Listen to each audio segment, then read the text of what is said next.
Hello and welcome back. Today, we're going to read a short article about the 2025 Tour de France, and we'll use it to help you improve your English vocabulary. As we go through the article, I'll stop and explain some important words. Let's begin. The Tour de France is the most famous cycling race in the world. Cycling means riding a bicycle.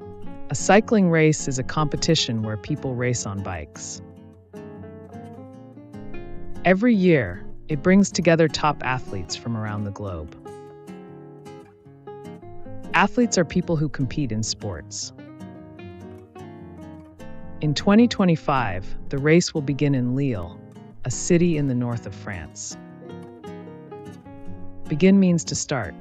Lille is the starting location for this year's race. The race will include 21 stages, covering over 3,000 kilometers. Stages are different parts or sections of the race. Covering means the distance they will travel. Riders will face tough mountains, fast flat roads, and long hours on the bike.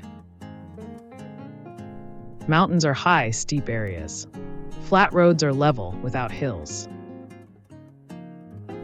The winner of the tour wears the famous yellow jersey.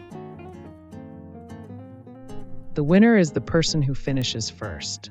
A jersey is a shirt worn in sports. The yellow jersey means the leader of the race. Fans around the world are excited to watch the race and cheer for their favorite riders.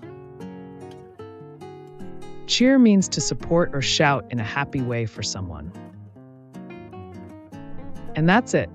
Now you know a little more about the Tour de France, and you've learned some new English words too. Tell us in the comments, would you like to ride in the Tour de France someday?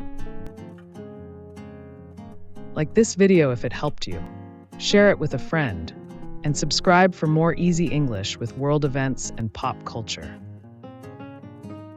See you next time.